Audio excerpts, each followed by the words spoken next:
ठिकाणी एकनाथ खडसेंनी राष्ट्रवादीची ताकद नसल्याचं सांगितलंय मुक्ताईनगर शहरामध्ये.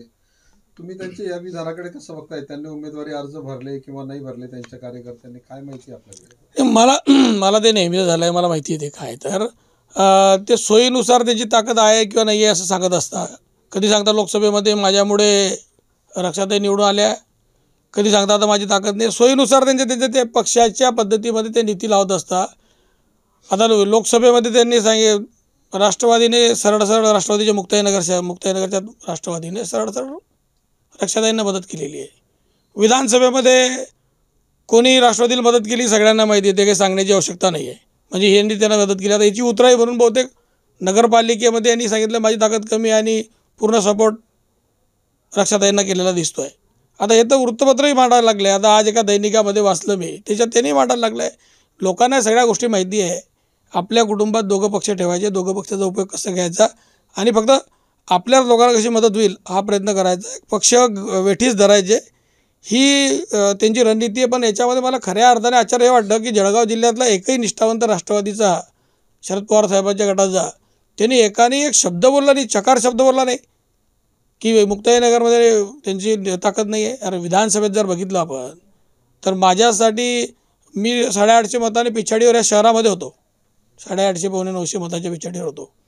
विधानसभेमध्ये राष्ट्रवादीला चांगले मतं ह्या शहरामध्ये पडले होते.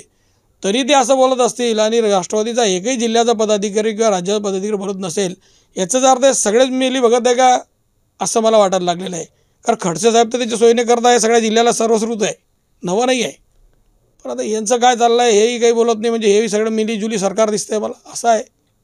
राष्ट्रवादी शरद पवार गटाने उमेदवारी अर्जच भरले नाही असं पण सांगितलं जाते. त्याच्यात तर मला आश्चर्य वाटतं आहे की यांच्या एकट्यामुळे शरद पवार साहेबांच्या राष्ट्रवादीतला इतर नेता इथे एकही उमेदवार देत नाही. याचा अर्थ खऱ्या अर्थाने फक्त एकनाथ खडसे म्हणजेच राष्ट्रवादी आहे का, इतर राष्ट्रवादीत कोण नाही आहे का असं मला वाटतं आहे. खऱ्या राष्ट्रवादीच्या कार्यकर्त्याला आज मानेने शर्मेने मान खाली घालावं लागते अशी परिस्थिती आज मुक्ताईनगरमध्ये झालेली आहे.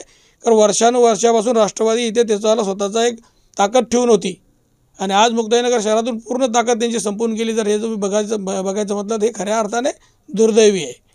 एकीकडे प्रदेश अध्यक्ष जर बघितलं तर रोहिणी खडसे आहेत शरद पवार गटाच्या, दुसरीकडे शरद पवार गटाचे नेते आमदार एकनाथ खडसे आहेत. तरी देखील आमदार एकनाथ खडसे म्हणतात की मुक्ताईनगर ग्रामीण म्हणजे शहरामध्ये या ठिकाणी आमची ताकद नाही, पण ग्रामीण भागात आमची ताकद आहे. हे ग्रामीण भागात काय ताकद आहे ते विधानसभेच्या निवडणुकीमध्ये त्यांची दिसली आहे, लोकसभेच्या निवडणुकीमध्ये दिसली आहे. शहरामध्ये जे ताकद आहे ते बी विधानसभेच्या निवडणुकीमध्ये दिसली आहे. पण ते जे सांगता याला 100% तुम्ही जर बघितलं तर हे कुठेतरी त्यांना सोयीचं राजकारण म्हणून त्यांनी त्या पद्धतीत ते विधान केलेलं आहे.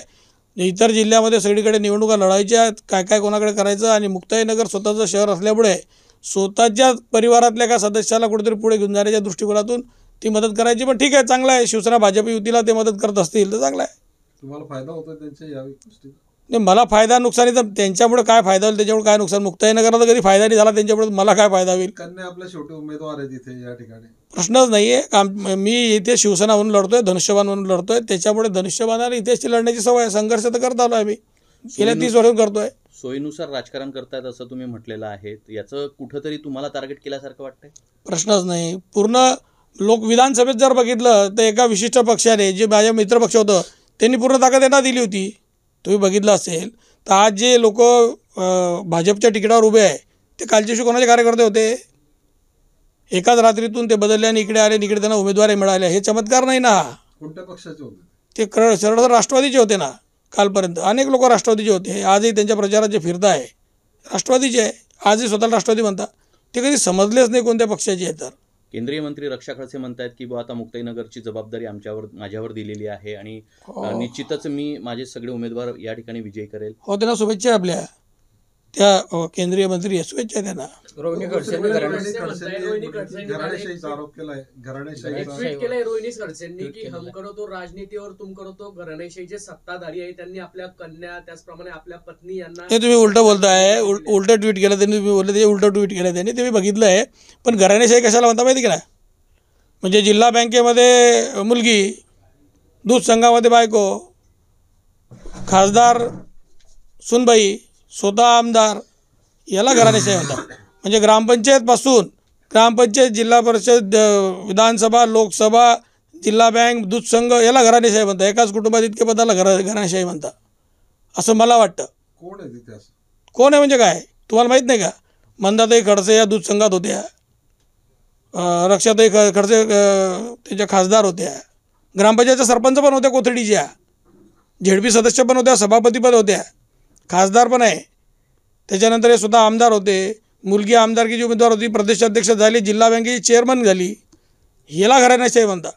जे कुटुंबा सगळं पूर्ण कुटुंबाशिवाय दुसरं काही दिसत नाही. अरे इव्हन जिल्हा नियोजन मंडळाचे बी सदस्यत्व झाल्या होत्या. जे कार्यकर्त्याला दिलं जातं जिल्हा नियोजन मंडळ, त्याही सदस्यत्व झाले होते. ते काय हम करोसे घराण्याशाही न लोक करसे राजनीती असं नाही आहे. कुठेतरी ह्या ज्या सगळ्या गोष्टी आहे हे यांना बोलण्याचा काही अधिकार नाही मला असं वाटतं. संजना ती उमेदवार म्हणून बघायला मिळते, तिच्या उमेदवारीकडे बघत आहेत कार्यकर्ते. म्हणजे अनेकां ठिकाणी अशा पण चर्चा आहेत की बाबा राजकारण्यांच्या घरातलेच मुलं पुढे का.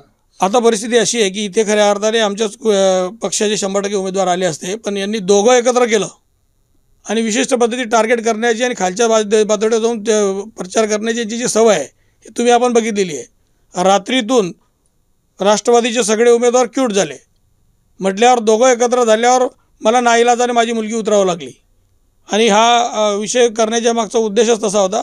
मला वरतून पण त्याचे संकेत आले की बघा तुम्ही आता करताना थोडंसं काळजीपूर्वक करा. तुमच्या मुलीला उतरवण्याची इच्छा नव्हती तुमची? 100% नव्हती, 100% नव्हती. आणि येणाऱ्या काळात तुमच्या लक्षात येईल ते. पण ही निवडणूक ज्यांनी कोणी प्रतिष्ठेची केली, ज्यांनी वेळेवर आम्ही तडजोड करायला तयार होतो, युतीची चर्चा चालू होती, त्या चर्चा थांबवून लगेच स्वतंत्र निवडणूक लढण्याची घोषणा केली. ही जर आमच्यासाठी पण आश्चर्यचकित होती. कारण मी विधानसभा मतदारसंघ मुक्ताईनगरमध्ये दोघं म्हणजे नगरपालिका सावदा, नगरपालिका मुक्ताईनगरमध्ये युती करण्याची माझी पूर्ण इच्छा होती. आणि आजही खरं भाजप असतं तर मी निवडणूक लढली नसती.